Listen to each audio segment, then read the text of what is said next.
Okay, can you confirm that you can see the slides? Thank you. Yes, sir. Okay, thank you. Okay, so let me start the class today. As you know, in the last class, we looked at some of the classical ciphers. So I'll just mention some of these. So we looked at this classical ciphers, shift cipher especially, right? So where the encryption is x plus k mod 26 and decryption is y minus k, right? So it's kind of rotation shift cipher. And we also looked at substitution cipher, which is kind of a permutation you apply. You substitute the alphabets here and there, right? Using a key, okay? Then we have affine cipher, right? So remember, we have this condition on affine cipher that, that we have this condition of GCD of A and 26 should be 1. So that means the inverse of, so A comma B is a possible key provided GCD of A and 26 is 1, right? This condition should be there. Then only there is a key which can act. And the encryption will be AX plus B kind of thing, mod 26. And decryption is A inverse Y minus B. Okay, and the inverse exists if and only if GCD of A and 26 is 1, right? So then we can compute, we can decrypt also. Then we have the Wagner Cipher, which is kind of, the key is different. So this K1, so this rotation is different at each level actually, right? When we are, so it's kind of generalization of shift cipher, right? So where we have different rotations, K1, K2, Km, right? And similarly, when we decrypt it, so it will be minus K1, minus K2, minus Km, and so on. So in fact, the cryptanalysis of the first cipher, the shift cipher is pretty easy actually. It's fairly straightforward. So I'll show you how to do the cryptanalysis, how to break it, and then we'll talk about substitution cipher. So the substitution cipher cryptanalysis is a bit lengthy and a bit complicated, but still it's not difficult. I mean, still one can guess, but majorly it depends on the context of the text actually. So all kind of things people do to decrypt the substitution cipher. Although you know that there are factorial 26 possibilities of the keys, so directly guessing the key is kind of difficult thing, but still there are ways to actually decrypt the substitution cipher. Okay, and then affine cipher, we will see how to do the affine cipher, basically do the cryptanalysis of affine cipher. Wagner cipher is a tricky thing, and I think it was open for 3 centuries. And when if Charles Babbage actually first presented a way, in fact it was used in Civil War many times, so it was quite popular cipher. And then Hill cipher and permutation cipher. So I think I'll talk about few of cryptanalysis. So let me start the cryptanalysis, how to do the crypto. So actually, before cryptanalysis, let me finish one more thing, which is stream cipher. Okay, so let me do the stream cipher for you. So,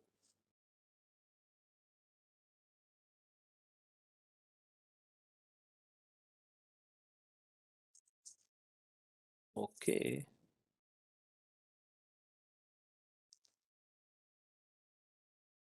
So before discussing the script analysis, let me do one more thing, cipher, the stream cipher, which is pretty useful actually.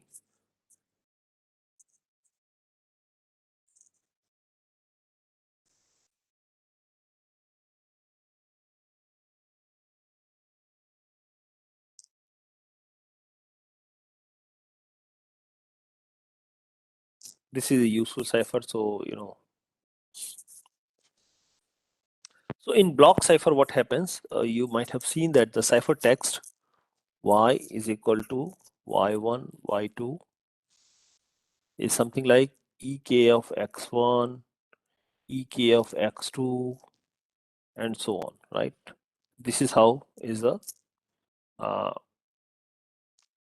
ciphertext. Okay. So same key is used. You can see that same key is used, right? In stream ciphers, what happens? We generate a key stream. So key stream, we generate a key stream. Z is equal to Z1, Z2, Z3, and so on, and use it to encrypt the plain text. X is equal to X1, X2 as Y. Ciphertext is equal to Y1, Y2, EZ1 of X1, EZ2 of X2. So there is a different key at each level, right?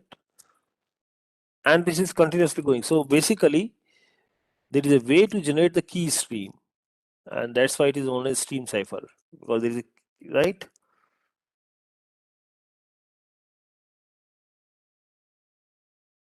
Okay, so this is a stream cipher.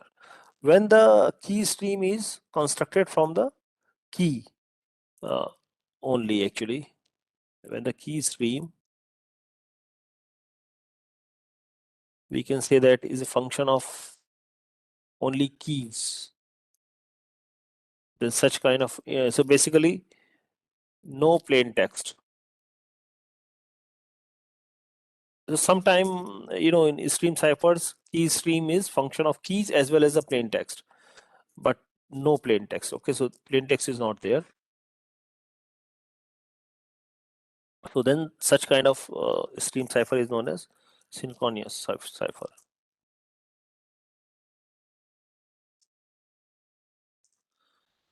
Synchronous stream cipher. So let me give you a formal definition of this stream cipher. So I hope you understood. Keys are different, and key stream, for these keys which are used in the encryption are generated through some function of only keys. Then it is synchronous. If it is function of keys plus plain text, then it is non-synchronous. Okay, key stream. So we need to generate somehow key stream. Let me give you a formal definition and then an example of it.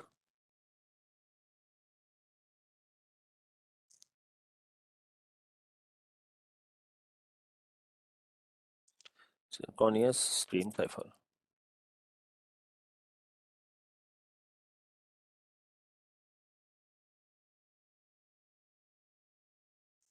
Okay.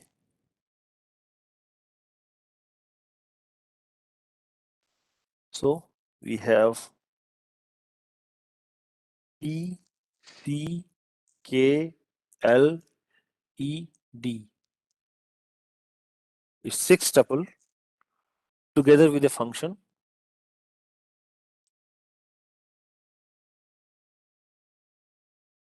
G, such that first P is a finite set of possible plain text,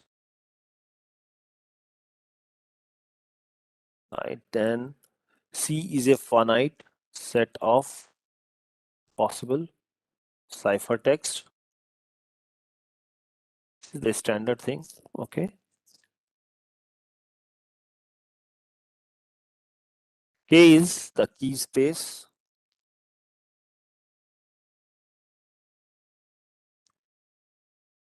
A finite set of possible keys.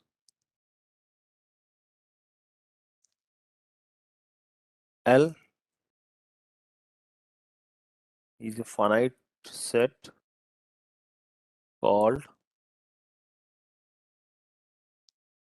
key stream alphabet.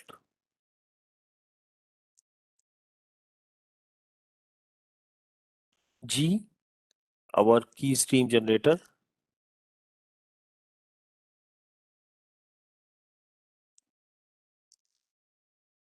Something like G of K is equal to Z1, Z2, and so on.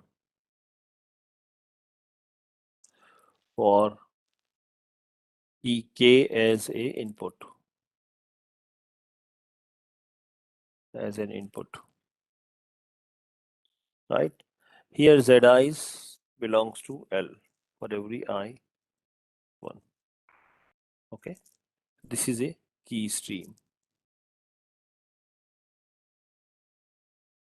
And of course, last thing,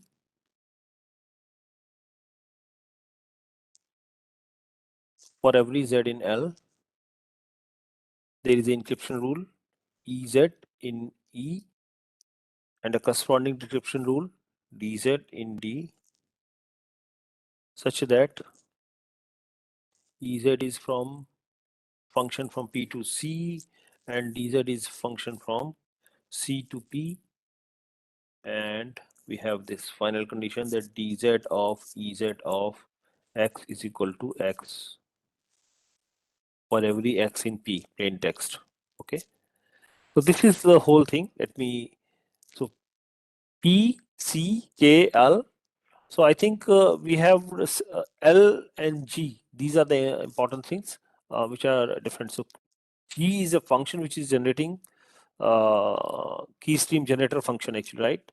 Which is a combination of, so using keys it is generating key stream. Okay, so that is the main thing.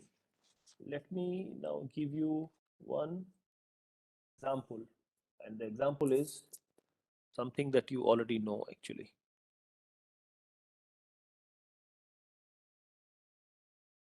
Wagner Cipher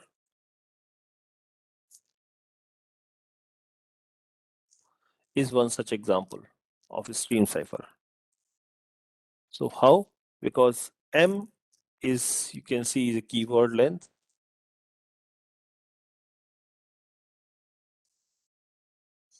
If K is a words, Z226 raised to power M,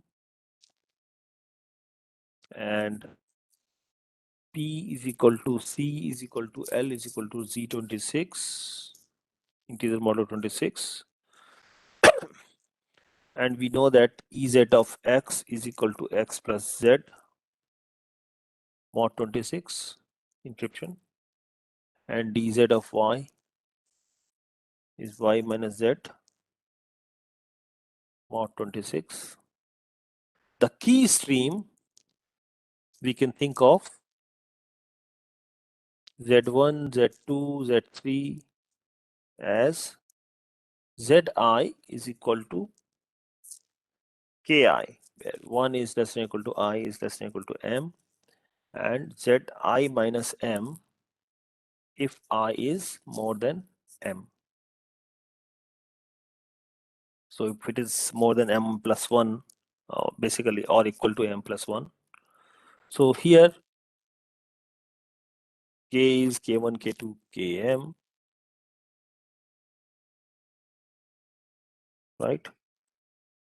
So this function, how it generates the key, we can see that we have K1, K2, Km, and then because of this condition, whenever it is I is more than M plus 1, it is again repeating the same thing. So basically the key stream is K1, K2, dot, dot, dot, Km, then again K1, K2, dot, dot, dot, Km, again, right?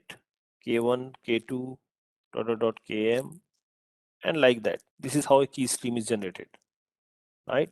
Because of this function. So this is how, so Wagner cipher is a special case of stream cipher because of, if you think of these as a key, so every time, if you remember Wagner cipher, you see these are the keys K1, K2, Km, right? So kind of, we are just applying the key stream cipher, right?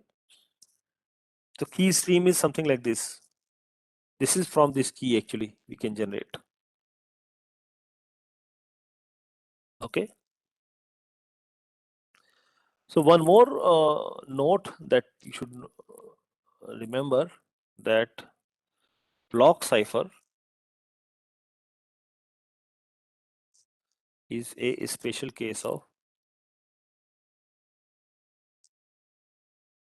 stream cipher.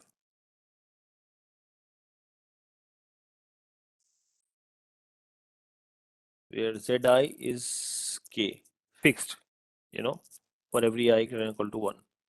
That is a special case. Okay, so this is briefly about stream cipher. Now I can also talk about periodic stream cipher. Okay, so what is periodic stream cipher?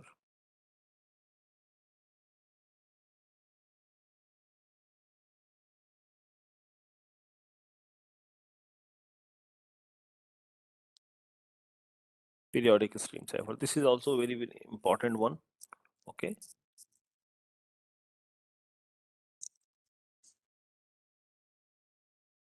So if stream cipher is periodic, we say that it's periodic if zi plus d is equal to zi for every I greater than or equal to 1. And then we say that in this case, that period is d. Okay. So in the stream cipher is, so stream cipher is periodic with period d if zi plus d is equal to zi. Okay. So now clearly the Wagner cipher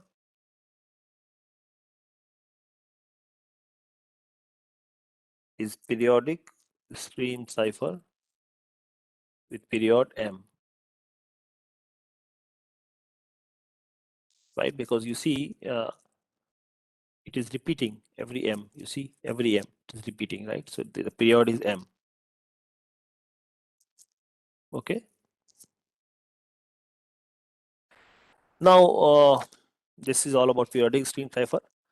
In as you know, we work using ASCII coding, or byte, byte strings basically for any English. In the modern day, we don't do normal things. So basically, we operate on binaries.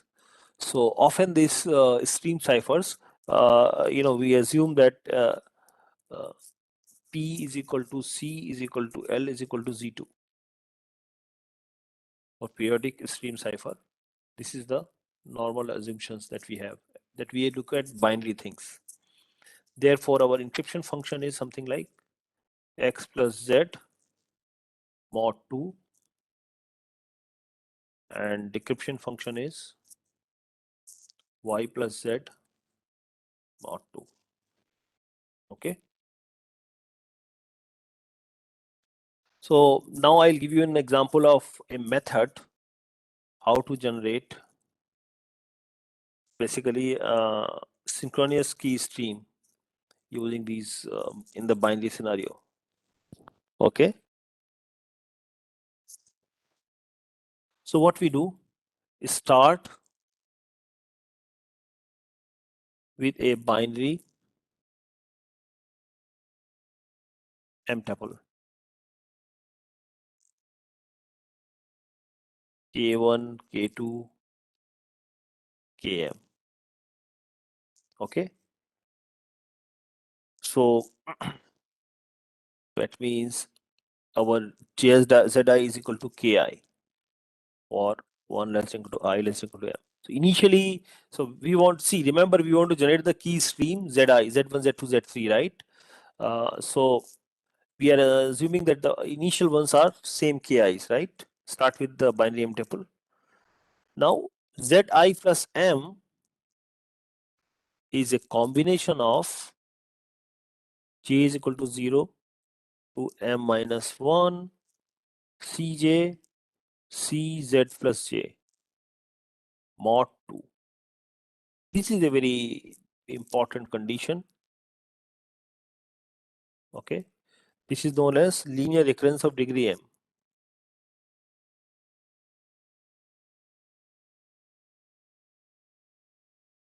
Linear recurrence of degree m. Okay, degree m polynomial is there, right? Kind of thing. So, okay, where all these CIs basically are binary numbers, Z2, binary 0 or 1. Okay, and this is true for every I greater than or equal to 1. So basically, zi plus 1 is coming from this, zi plus 2 is coming from this, zi plus 3 is coming from this, right? So we have z1, z2, zi, and then zi plus 1. So up to zi is same thing as ki, and then we can get the computations from here. Okay.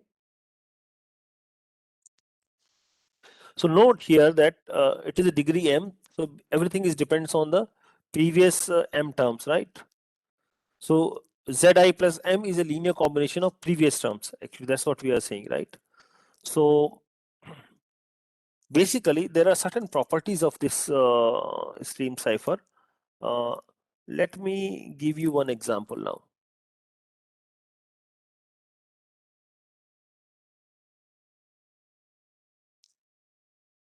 Suppose m is equal to 4 and key stream is generated zi plus 4 is equal to zi plus 2, sorry, zi plus 1 mod 2. Of course, I equal to 1, right? So if we initialize this with a vector, with any non-zero vector, actually, So remember, initialization means we are talking about this initialization, taking these keys, k1, k2, km. We should take k1, k2, km. We can take to be 0. Or, if we take a 0 vector, so key stream ends with 0. So basically, this k1, k2, k1. So basically, this initialization vector k1, k2, km, if it is 0, 0, 0, 0, we will not. This is not a very useful thing, It's not good, not good. Because you will get trivial combinations here, right? So we don't want this kind of initialization. Other than that, we can take anything. So if we initialize, so if k1, k2, in this case, in our case, it is k1, k3, k4, is any non-zero vector,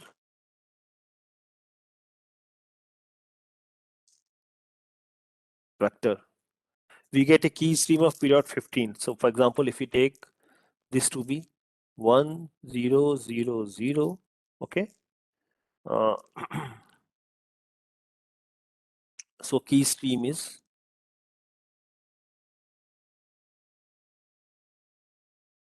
1, 0, 0, 0, 1, 0, 0, 1, 1, 0, 1, 0, 1, 1, 1, dash, dash. So basically, you can see that this is our Z5, right? Z5 is nothing but Z1 plus Z2, right? This is Z1, Z2, Z3, Z4. You can see that Z1 plus Z2 is Z5, right? And this is Z6. Z6 is basically Z2 plus Z3. Z2 plus Z3. Everything is mod 2. That you need to remember, right? Or for example, this last one, if I can write it down, Z15. Z15 is Z12 plus Z13. So from here you can compute what is this value, right? So this is 1, right? After that, you can see Z16 is Z12 plus Z13, right? And which is again 1. Z17 is Z13 plus Z14, which is 0. So after that, next thing will be 0 and so on. So basically, this is how. So initial of these initial things will constitute a complete stream here, right? Okay. Any question at this point? So basically, you can see that here there is a period of length. So in general, if this is k1, k2, km, the period is of length 2 raised for m minus 1. So here in our case, m is equal to 4. So it is length 15. So this will repeat after 15 and so on, Okay. So this is the, any question at this point actually? So Z15 will be Z11 plus Z12. Yeah, Z15. Oh, yes. Oh, I think I have Z11 plus Z12. You are right. I think while writing, I did a mistake, but that's fine. So this is 1. You can check that, right? So 11 and 12 you can add and you will get 1, right? So So in general, this is a scenario. So basically, when we take this K1, K2, Km, 0 we are avoiding because 0 will not give you any useful thing. We take any non-zero thing, you get period of length. So here in general, we get period of length 2 raised power m-1 with this kind of arrangement, So basically, these key streams are useful. Also, one more thing is there. We can generate the above key stream, this key stream, for example, using what is known as linear feedback shift register. I think I'm not sure if you have read about it, but this is really very useful thing. So let me show you linear feedback shift register, LFSR. Okay, so if we have, so these key streams, I can generate it using these kind of stuff also. K1, K2. Remember we had K1, K2, K3, K4. K4. So this goes here. This is coming out. Then we have plus.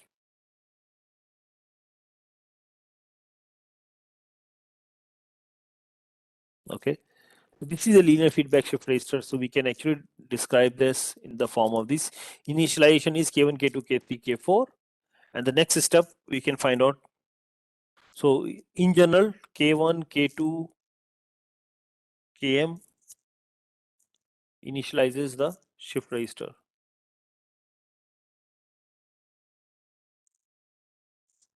These are very useful things, and in not only cryptography but other places as well. Okay, so here I think there are certain things following the operations happens concurrently, एक साथ होते हैं कैसे? K1 would be tabbed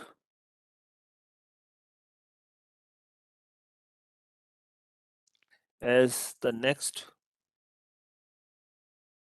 key stream bit, right? It is going out from here, K1, right? Then K2 to Km would each be shifted. Okay, one is stays to the left.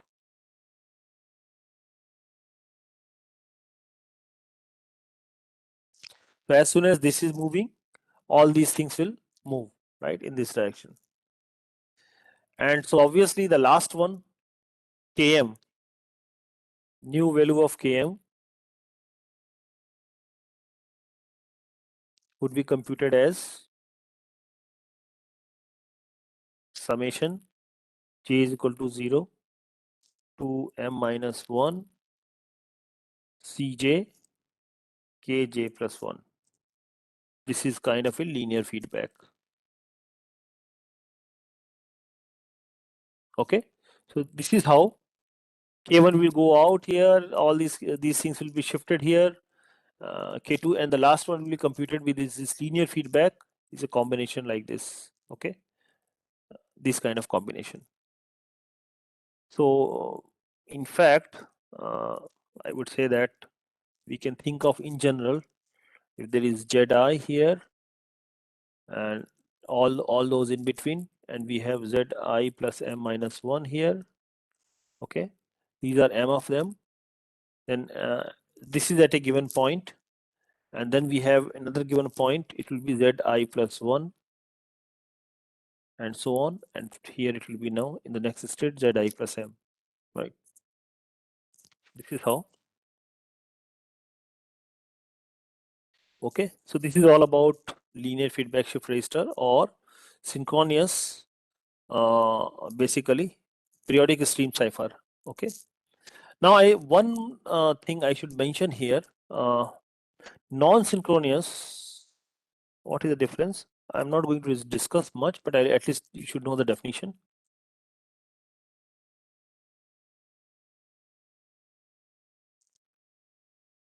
Stream cipher.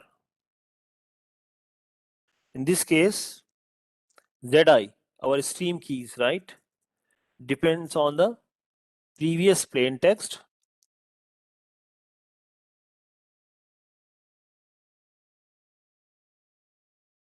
or ciphertext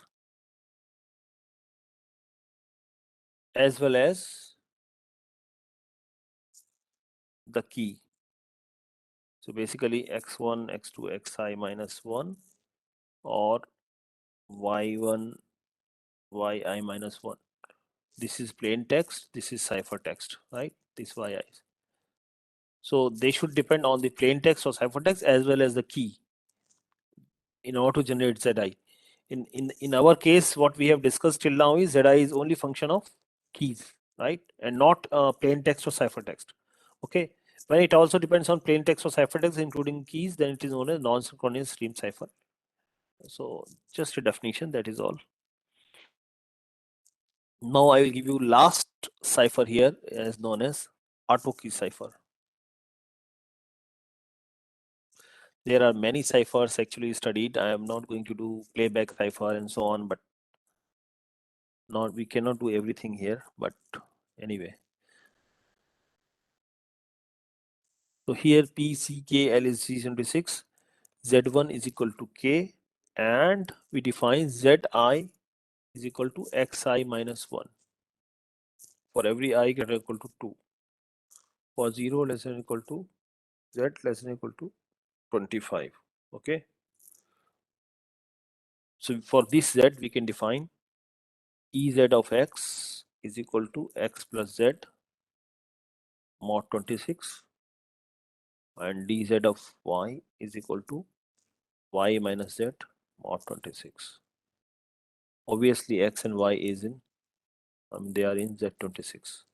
This is known as, so basically z1 is k and all zi is xi minus 1. This is known as Auto Key Cipher. Okay, so maybe I can give you a quick example of this Auto Key Cipher and then we can finish this.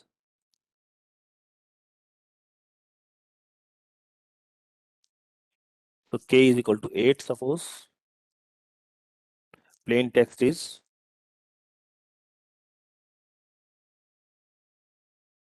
RENDEZPOUS.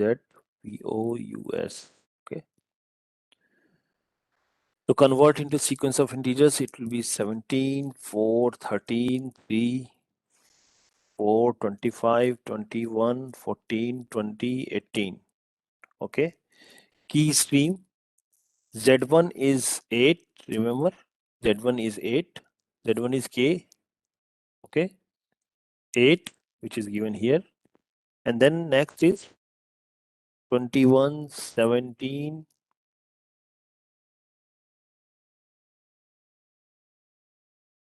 Sorry.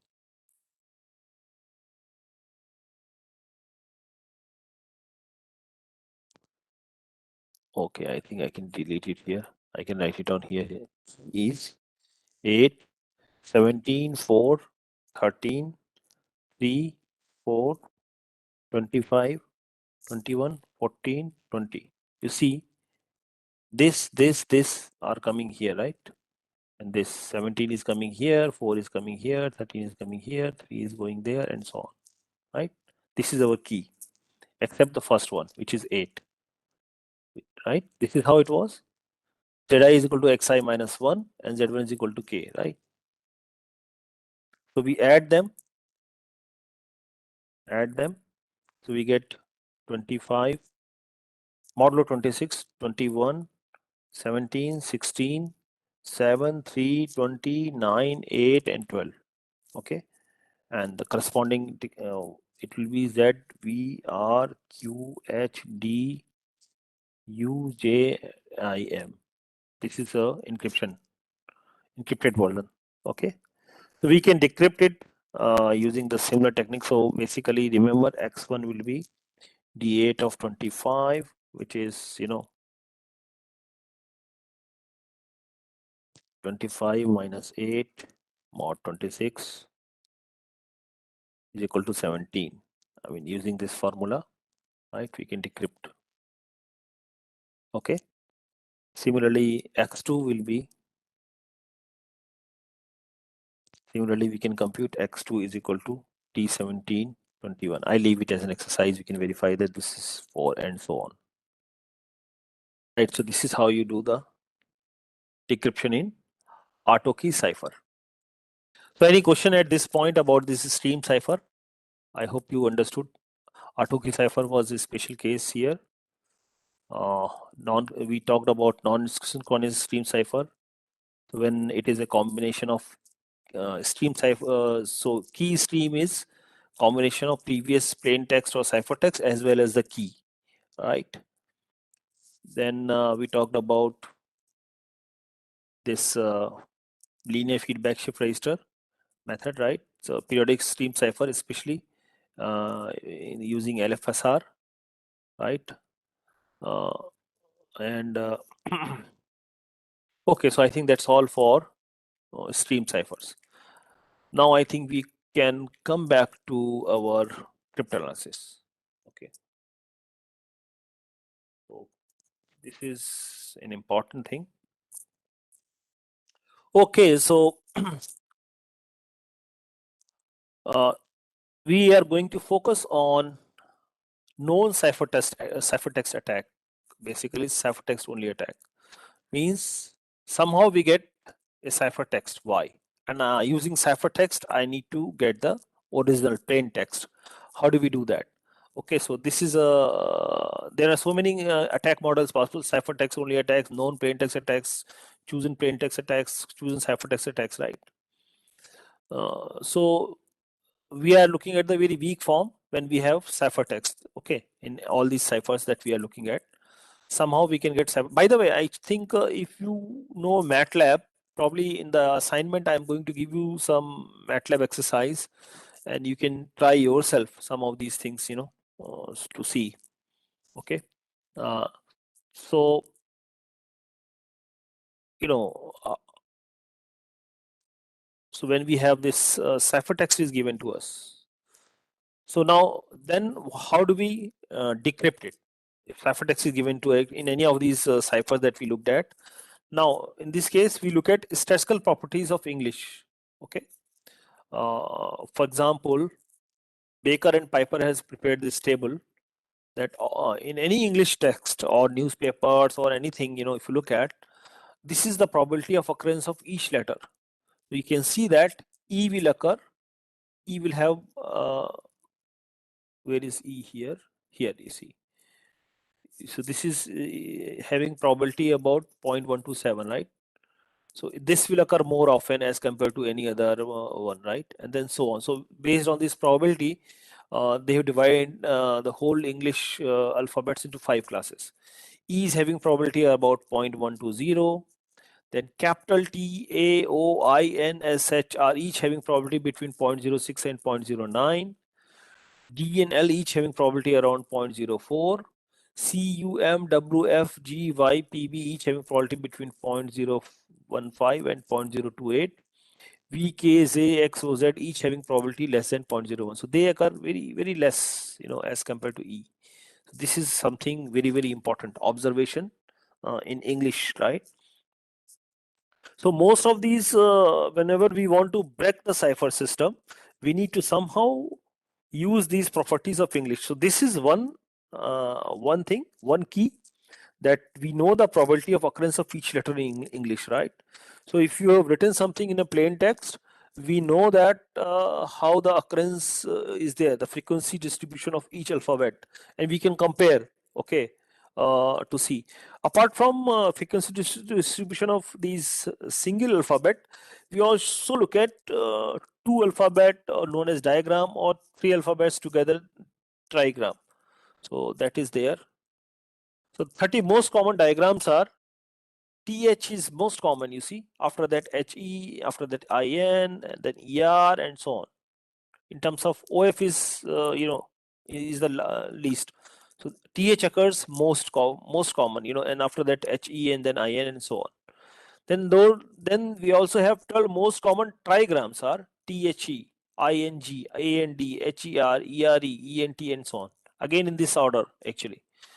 These things are pretty useful when we want to do the frequency analysis of the ciphertext. And as I mentioned, of course, this was started in India by Chanakya, but most of this cryptanalysis, the frequency analysis was done by these Arab mathematicians. They have done a lot more work. There is a book also by them, uh, they looked at the cipher analysis anyway. So the first cryptanalysis that we are going to do is of affine cipher. So let us see how to break the affine cipher. Affine cipher, I think I can again just recall what is affine cipher. So if you remember, affine cipher is like this. P and C are Z26, keys of the form A comma B, where A comma B, A and B belongs to Z26, and we have this condition that GCD of A and 26 should be 1. So for any key k is equal to A comma B, encryption is ek of x is equal to ax plus b mod 26, and decryption dk of y is equal to A inverse times y minus b mod 26. Because of this condition of GCD of A comma 26 is 1, A inverse exists, right? And we can compute. So encryption is AX plus B. So remember this condition. So a fine cipher encryption technique is AX plus B, where A and B are coming from the key. Okay. And on A we have the condition that GCD of A and 26 is 1. This is enough. So suppose somebody has encrypted the text using a fine cipher, and we have with us this encrypted text. Here is the encrypted text. Okay. So you can see that FM something is there, starting from FM, XV something and ending at RH. This is our affine cipher. What we do? So total number of occurrences 57. There are total 57 alphabets here. You can see that. So we can make a frequency of each one. So I can say that A is occurring twice. So you can see that A is here and A is here, right? B is occurring only once. Where is B? You can look at it here somewhere. Here is B, right? Only once. There is no C at all. D is occurring at 7 places. E is occurring at 5 places. You can do this analysis. You can write a simple MATLAB script to actually compute this frequency. Probably I will show you also, in the class, or I'll give you as an example, right? So total number of occurrences are like this. So which one is occurring most out of this? Anyone can answer and unmute. Which one is occurring most here? The topmost occurrence. Which character is occurring most here? R. R. Very good.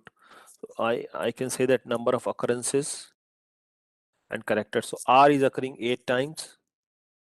D is occurring, you can see that 7 times, right? E, H, and K are occurring 5 times. F, S, and V are occurring 4 times. I mean, the most one I have written, right?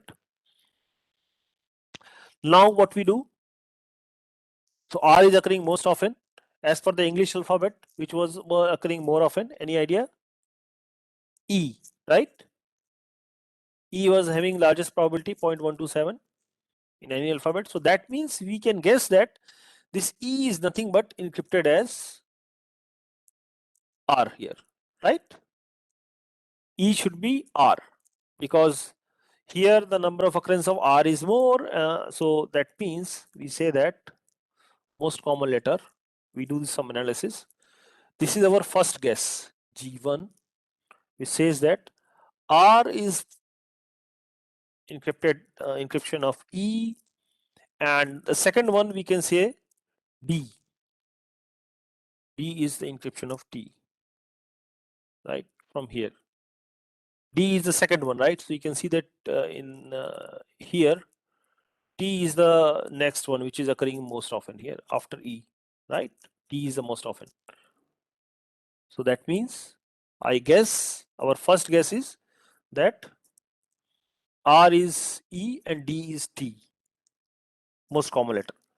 That means EK of 4. I'm just writing in terms of the E stands for 4, right? Encryption of 4 is 17 is capital R, and encryption of 19 is 3, right? Now we know that EK of X is nothing but AX plus B. So see, remember, I have to find the key. If I know the key, I can find out what is the actual solution, right? So A and B are unknown to us, that we don't know, but this is how encryption is done, we know, right? So that means from this we have two equations. 14 A plus B is equal to 17, and 19A plus B is equal to 3. Can anyone tell me what is the solution over Z26? Can you tell what is A and what is B? Anyone can solve and tell me? Any idea? I mean, you can try some, because you know that A and B are also in Z26 only, right? So you can try, I mean, small ones, which one is going to work if you don't know how to solve it, otherwise you can actually solve it using system of equations, right? But anyway, suppose by trial and error you find that A is equal to 6 and B is equal to 19 is the solution. Okay, A is equal to 6 and B is equal to 19. Satisfy these equations. So that means we have found the key, right? But there is a problem here. Remember, in the encryption, there is a condition that GCD of A and 26 should be 1, right? Here, what is the GCD of A and 26? It is 2, which is greater than 1. So this is the illegal key, right? This key is illegal. This is not there possible, right? That means our this guess is not correct. So then we need to do some other guess. G2, what we tried this time, R as E, and then I take capital E as T, the next one. Okay, from the table I took the next one, capital E as T. This will give us A is equal to 13. Again, GCD of A in 26 is not 1, right? So this is also illegal key, that is also not possible. Then we go to G3. G3 is R is E and H as T. We go to the next one, right? So I'm just going with the table, here. Okay, we are going by the table. So we try this one. This will give you A is equal to 8. Again, GCD of A in 26 is not equal to 1. This is illegal, right? Then we try another guess, G4. R as E. The first one remains the same. Second one, K as T. This time, when you solve the equations, right, it turns out that A is equal to 3 and B is equal to 5. Now GCD of A in 26 is, clearly GCD of A in 26 is 1. So this is a legal key. This should be valid key, right? So now we need to just check. So that means our encryption turns out to be EK of X is equal to 3A plus 5, right? Sorry, 3X plus 5. This is our encryption, right? So our key is 3, 5. Okay. And what about DK of Y? Decryption of Y will be what?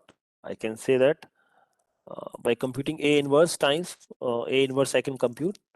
This will be 9Y minus 19. Right? So that means now we can choose from this. If this is F, right, when Y is F here, this F here, that means what? F is nothing but 5 numerically. So from the decryption key, 9Y minus 19. So we have 9 into 5 minus 19. 9 into 5 minus 19 is 26, which is 0. Mod 26, that is nothing but small a, right? So this capital F goes to small a, right? And so on. We can look at the next capital M, then capital X, and so on. We can do everything one by one by applying this rule dx of y. I can substitute each letter one by one and apply dky and then compute the values, and so we'll have something like this. So now you can see that it is making sense. Some English, right?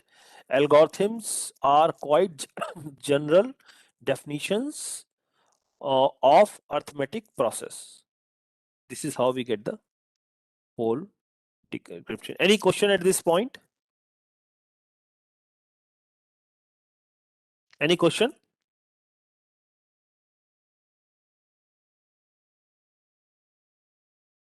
No, sir. Good. So I hope you got the basic idea about this fine cipher. Now I think probably in the next class we are going to look at substitution cipher, and then we will also look at this the other one, Wagner cipher. Wagner cipher is very important. I will see if I can show you some MATLAB tricks so that you can actually see how things are working. By the way, you can search MATLAB and Cipher. You can find many functions already written by people, so you can use those programs. I hope everybody of you, each of you has a MATLAB, right? So it's easy for you to do some computations. You can see yourself, right? Rather than writing programs, you can just run the script and see how things are working, right? Okay, some unknown text. And I think in the assignment, when we give you some cipher text, you can use MATLAB to encrypt, okay, to decrypt the cipher text. Okay, no problem. Okay, so that's all for today. In the next class, we are going to look at the other cipher, how to break. So the other cipher, substitution cipher, is bit lengthy and tedious, but still it is breakable by doing some context analysis. So this was fairly easy, right? As you can see, you have to just solve the system of this equation, and then you get the answer, right? There it is a little bit lengthy, but still by doing the analysis of diagram and trigram and the frequency analysis of alphabets, you are able to break the substitution cipher. So I will give you some brief idea, or at least the outline of the things, how things are working there, how things are there, so that one can guess. Okay, so that's all. Thank you very much. See you in the next class.